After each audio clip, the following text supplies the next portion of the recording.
The Twins and the Wolf. In a time before time was counted, in a land of dusty plains and 7 gentle hills, a story began that would carve a city's name into eternity. It was 753 BCE, and a young princess named Rhea Silvia lived in the small kingdom of Alba Longa. Her eyes sparkled with dreams, but her heart carried a secret.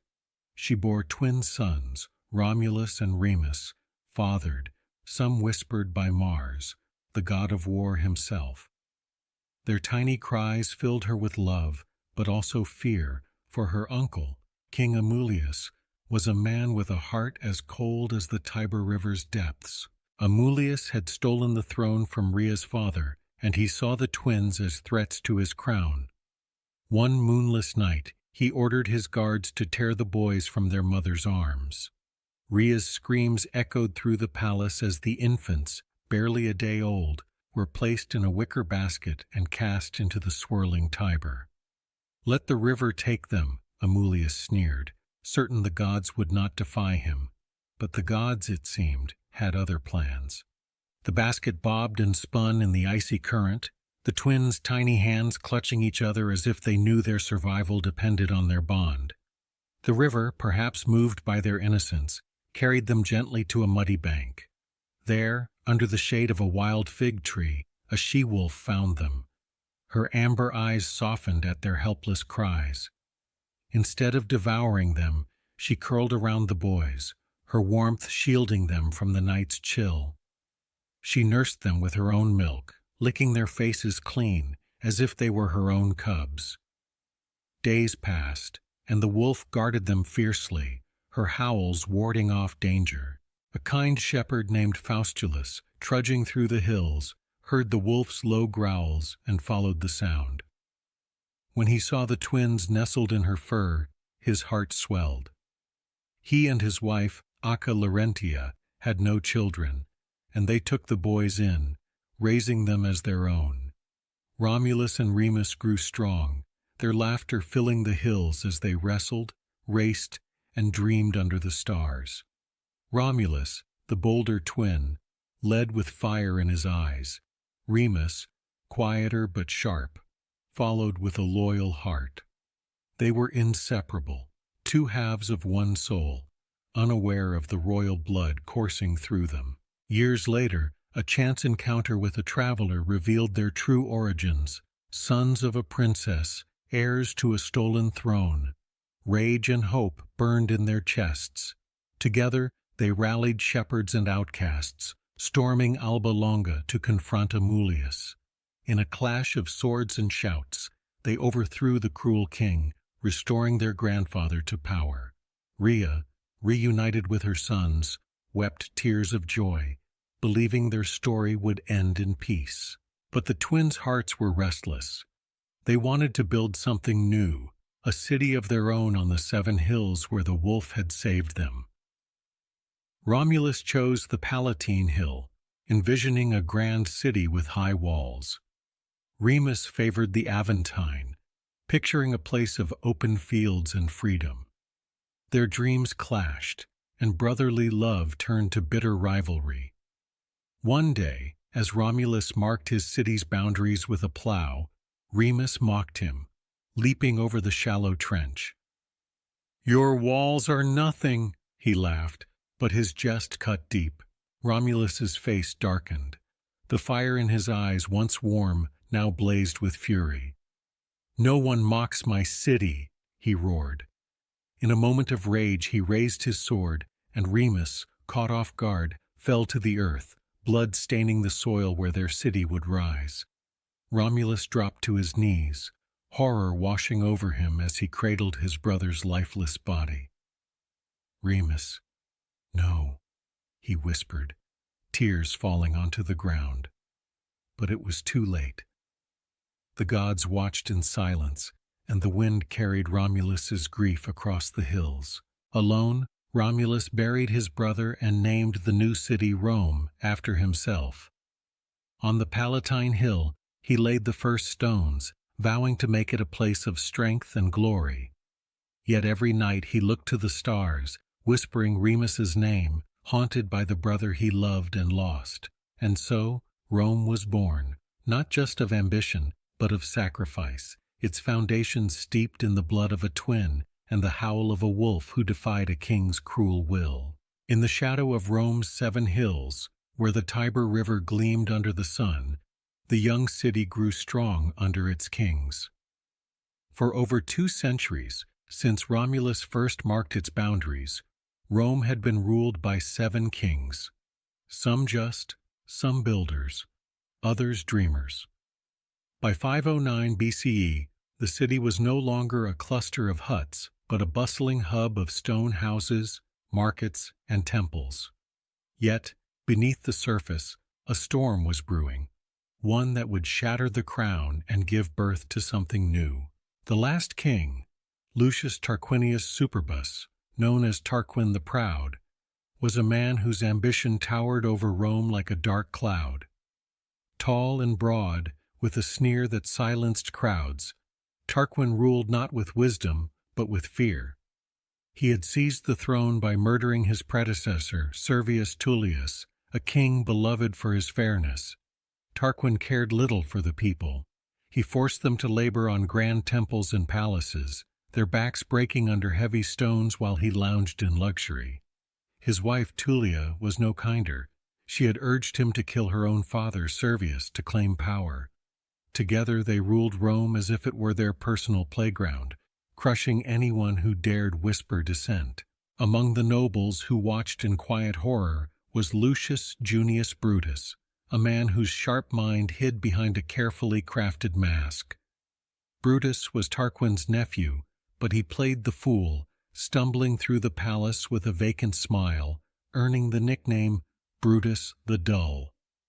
It was a disguise to survive. Tarquin had already killed Brutus's father and brother for their wealth. Brutus vowed to wait, to watch, to find the moment to strike. His heart burned with grief, but also with hope for a Rome free from tyranny. The spark that would ignite rebellion came not from a battlefield, but from a quiet home in the city. Lucretia, a noblewoman of unmatched grace, was married to Collatinus, a loyal friend of Brutus. Her beauty was matched only by her kindness. She wove clothes for her servants and shared bread with the poor. One evening, Collatinus boasted to Tarquin's son, Sextus, about Lucretia's virtue, claiming no woman in Rome was more loyal. Sextus, a young man with his father's cruelty, smirked and made a bet. He would test Lucretia's honor himself. Late one night, while Collatinus was away, Sextus crept into Lucretia's home, his shadow falling across her sleeping chamber. He demanded her love, his sword gleaming in the moonlight. Lucretia, trembling but defiant, refused him. "I am my husband's," she said, her voice steady despite her fear. Enraged, Sextus threatened to kill her and a servant, swearing he'd tell the world they were lovers caught in shame. To protect her family's honor, Lucretia faced an unthinkable choice. When dawn broke, Sextus left, and Lucretia's world shattered. She sent for Collatinus and Brutus, her hands shaking as she waited. When they arrived, her face was pale, her eyes red with tears. In a voice barely above a whisper, she told them what Sextus had done. "I am alive," she said, "but my honor is dead. Let my shame be Rome's warning." Before they could stop her, she drew a dagger and plunged it into her heart, collapsing into Collatinus's arms. Her blood stained the floor, and her husband's wails filled the house. Brutus, standing frozen, felt his grief harden into resolve. He knelt beside Lucretia, gently closing her eyes, and swore an oath. "By this blood, I will end the Tarquin's reign." Brutus shed his fool's mask that day. He carried Lucretia's body to the Forum, Rome's central square, where merchants, farmers, and soldiers gathered. Standing on a stone platform, he held her lifeless form and shouted her story to the crowd. "This is what kings do," he roared. "Tarquin's son has defiled our sister, our daughter, our Rome. The people's murmurs grew into cries of rage. Men and women, rich and poor, wept for Lucretia and cursed the king. Brutus's words lit a fire. No more kings. Let Rome belong to its people. The people stormed the palace, their fury shaking its walls. King Tarquin fled into exile, his crown left behind. Brutus and Collatinus rose to lead the people, founding a republic. No kings, just 2 consuls, elected each year, guided by a senate of Rome's nobles. But freedom came at a cost. Brutus discovered his sons had joined a plot to restore the king. In the Forum, torn but resolute, he condemned them. You betray Rome, you betray me. He watched their execution in silence, a father broken, a patriot unyielding. The crowd stood still, gripped by sorrow and reverence. The Republic was born, not in triumph, but in sacrifice. Rome's people built new laws, new temples, and a new spirit. The Forum buzzed with debates, and citizens, though mostly the wealthy, had a voice. The 7 hills stood prouder, as if the gods themselves approved. Yet, in quiet moments, Brutus would walk to Lucretia's grave, whispering thanks for her courage and apologies for the cost. Rome was no longer a king's city. It was a city of citizens, forged in her blood and his resolve, ready to face a world that would soon tremble at its name. By the 3rd century BCE, Rome was no longer the scrappy city of 7 hills. Its republic hummed with energy. Merchants haggled in the Forum, senators debated laws, and legions marched to expand Rome's reach across Italy. But far across the shimmering Mediterranean, another power glared back. Carthage, a wealthy city of traders and sailors in North Africa, its harbors filled with ships and its markets bursting with gold. Rome and Carthage were like 2 lions circling the same prey, the riches of the Mediterranean. Their rivalry would spark a war that shook the world, a clash of ambition, courage, and sheer stubbornness. The trouble began in 264 BCE over a small island called Sicily, caught between Rome and Carthage like a bone between dogs. Both wanted it, Rome for its fertile fields, Carthage for its strategic ports. When a local dispute flared, Rome sent its legions, and Carthage answered with its navy. The First Punic War erupted, a 23-year slog of bloody battles and sinking ships. Rome, new to sea warfare, built a fleet from scratch, copying Carthage's designs and adding a clever twist. Boarding bridges called corvi to turn naval battles into land fights. The Romans fought like they lived, relentless, gritty, refusing to quit. By 241 BCE, Carthage was exhausted, its coffers drained, and Rome claimed Sicily as its prize. But peace was just a pause. Carthage had fallen, but not broken. From its scars rose Hamilcar Barca, a general burning with hatred for Rome. He passed that fire to his son, Hannibal, who swore as a boy, hand over flame, never to befriend Rome. By 218 BCE, at just 29, Hannibal was ready. He led Carthage's forces from Spain with a daring plan: invade Italy by crossing the snowbound Alps. His army was a wild mix: Numidian riders, African spearmen, Spanish swordsmen, and 37 war elephants. The journey was hell. Snow blinded them, cliffs crumbled, and mountain tribes attacked. Elephants slipped, men froze and starved. But Hannibal pressed on, riding his elephant Surus, shouting through the storm, "We will find a way, or make one." He emerged in Italy with half his army, and a legend. Rome trembled as Hannibal struck like a thunderstorm. At the Battle of Cannae in 216 BCE, he faced a Roman army twice his size.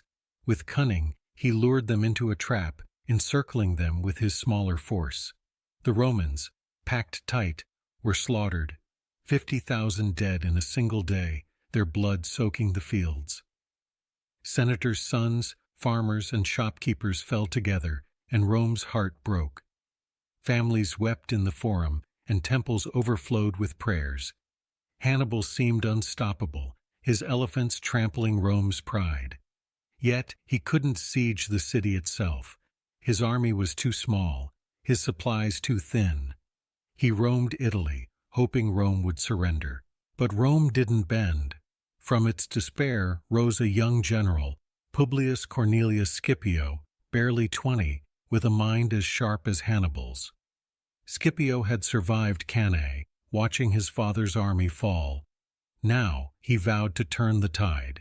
Instead of chasing Hannibal, Scipio struck at Carthage's power base in Spain, capturing its cities one by one. By 206 BCE, he had cut Hannibal's supply lines. Then, in a daring move, Scipio sailed to North Africa, threatening Carthage itself. Hannibal was forced to leave Italy, rushing home to face this new foe. In 202 BCE, at the Battle of Zama, the two giants met. Hannibal, now 45, his hair streaked with gray, led his veterans and elephants. Scipio, calm and cunning, had learned Hannibal's tricks. He lured the elephants into traps, their charges useless against Roman spears.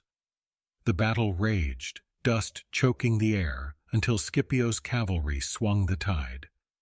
Hannibal's army broke, and Carthage fell to its knees. Hannibal, defeated, fled into exile, his oath unfulfilled, but his name eternal. Carthage surrendered, ceding its empire to Rome. The Third Punic War, decades later, was a grim epilogue. By 146 BCE, Rome's fear of Carthage's recovery fueled a final assault.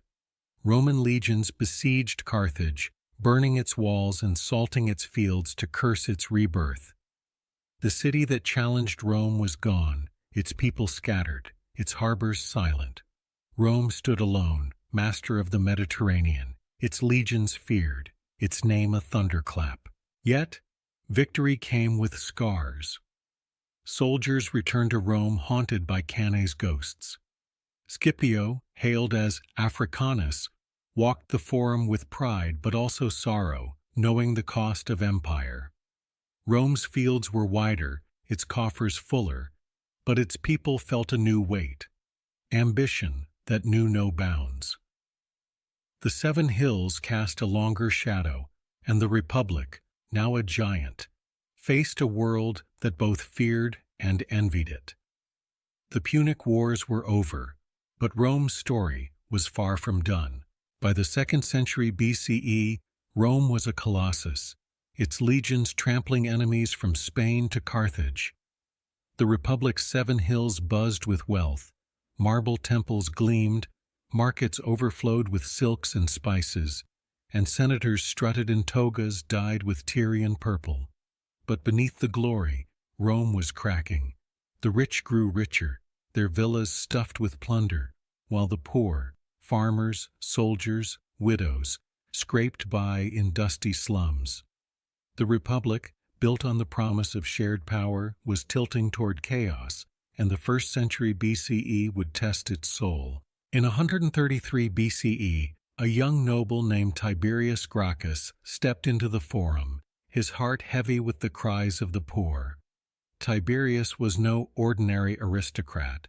Raised on stories of Rome's early days, he believed the Republic should serve all its people, not just the elite. He saw farmers who fought Rome's wars return to find their lands snatched by wealthy senators building vast estates. These men, once proud, now begged in Rome's streets, their families starving.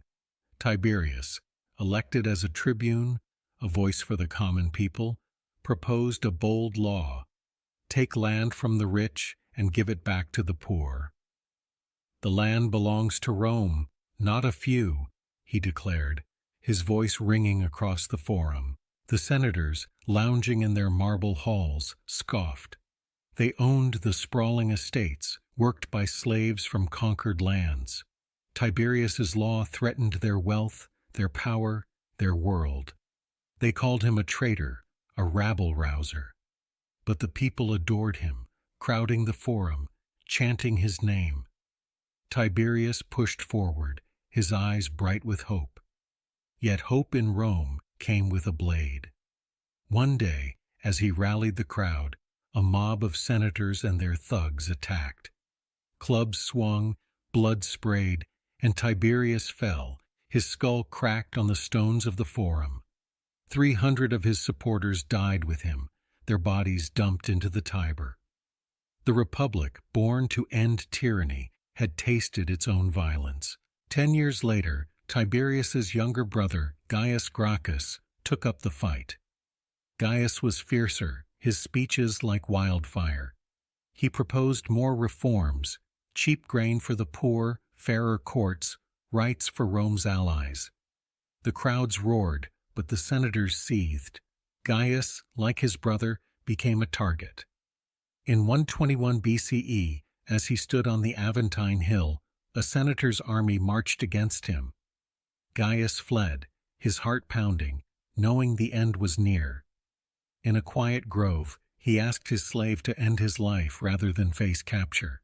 The Republic buried another dreamer, and the poor wept, their hopes drowned in blood.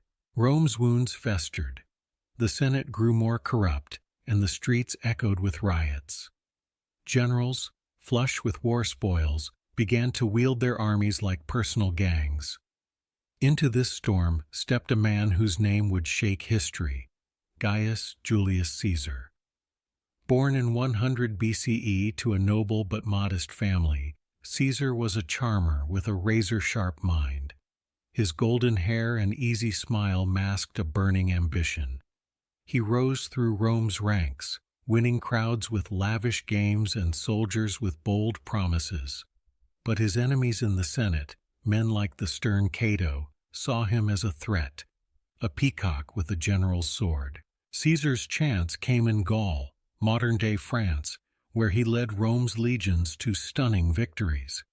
His soldiers adored him, marching through mud and snow to conquer tribes, sending gold and glory back to Rome. By 49 BCE, Caesar was a hero to the people, but a danger to the Senate. They feared he'd use his army to seize power. The Senate ordered him to disband his legions and return to Rome alone. Caesar stood at the Rubicon, a small river marking Italy's border, his breath visible in the winter air. To cross with his army was treason. To obey was to lose everything. His men watched, silent, as he paced. Then, with a grin, he said, "The die is cast," and led his army across the river, defying the Senate. Rome erupted. Senators fled, calling Caesar a traitor. The people, tired of corruption, cheered his name. Civil war broke out, pitting Caesar against Pompey. Caesar's legions, fueled by loyalty to their leader, chased Pompey across the Mediterranean. In Egypt, Pompey was betrayed and killed, his head sent to Caesar as a grim gift. Caesar wept, not for Pompey, but for Rome, torn apart by its own ambition. By 46 BCE, Caesar stood as Rome's master, named dictator for life. He reformed courts, gave land to veterans, and fixed the calendar, but his power scared many.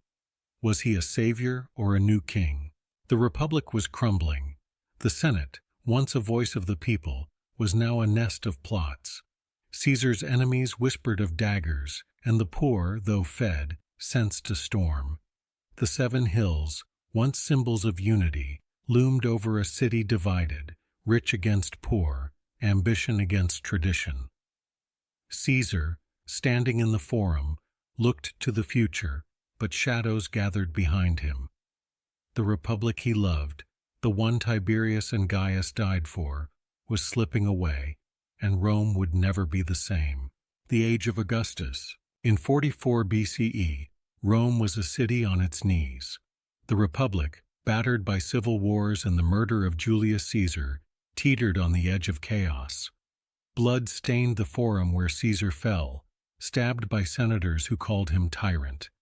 The people mourned their hero, but Rome's future was a tangle of rivalries, generals, senators, and schemers all vying for power. Into this storm stepped a young man, barely 19, with a delicate frame and a mind sharper than any sword. His name was Octavian, Caesar's adopted heir, and he would reshape Rome into an empire that dazzled the world. Octavian was no warrior, not like Caesar, with his golden hair and battlefield swagger. The Senate laughed at this boy, thinking him weak, but Octavian had a plan. He allied with Mark Antony, Caesar's loyal general, a man whose booming voice and charm won crowds. Together they hunted Caesar's killers, defeating them at Philippi in 42 BCE. The victory was brutal, fields soaked with blood, the Republic's old guard crushed. But Octavian and Antony were no friends. They were wolves sharing a kill, eyeing each other warily. Rome was divided between them, and peace was a fragile thread. Antony ruled the East, falling under the spell of Cleopatra, Egypt's dazzling queen. Their love was the talk of the Mediterranean, lavish feasts, golden barges, whispers of a new empire. Octavian, in Rome, played a different game. He charmed the people with bread and games, rebuilt temples, and spread tales of Antony's betrayal, painting him as a lovesick traitor. The Senate, swayed by Octavian's silver tongue, declared war on Cleopatra. In 31 BCE, at the Battle of Actium, Octavian's fleet clashed with Antony and Cleopatra's ships off Greece's coast. The sea churned, ships burned, and Antony's forces faltered. He and Cleopatra fled to Egypt, where, cornered and hopeless, they took their own lives, Antony with a sword, Cleopatra with a serpent's kiss. By 27 BCE, Octavian stood alone, Rome's undisputed master. The Senate, awed and afraid, gave him a new name, Augustus, meaning revered one. He called himself no king, Romans hated that word, but he was an emperor in all but name. Augustus was a master of illusion, keeping the Senate's traditions while holding all the power. He controlled the armies, the treasury, even the gods' favor as Rome's high priest. "I found Rome a city of brick and left it a city of marble," he later boasted, and he meant it. He built gleaming temples, grand arches, and theaters that echoed with plays. The forum sparkled, and aqueducts brought fresh water to every corner. The people, weary of war, cheered his name, their bellies full from free grain. This was the Pax Romana, the Roman peace, a golden age that stretched from Spain to Syria. Merchants sailed without fear of pirates, roads linked distant lands, and Rome's culture, its laws, language, and art, spread like wildfire. Augustus's wife, Livia, was his quiet partner, her sharp mind guiding his decisions. But peace came at a cost. Augustus exiled his own daughter, Julia, for scandalous affairs, fearing her shame would tarnish his image. His heart ached as he sent her away, but his empire came first. Friends who whispered rebellion were quietly removed, their names erased from Rome's story. Augustus's greatest sorrow was his lack of an heir. His chosen successors, nephews, grandsons, died young, as if the gods mocked his plans. He adopted Tiberius, his stepson, a grim soldier who lacked Augustus's charm. The emperor, now aging, his hair gray and his body frail, looked over Rome from his Palatine villa, wondering if his work would last. He had tamed a republic's chaos, but at what price? Friends lost, family banished, and a city that worshipped him yet feared him. In 14 CE, Augustus lay dying, his breath shallow.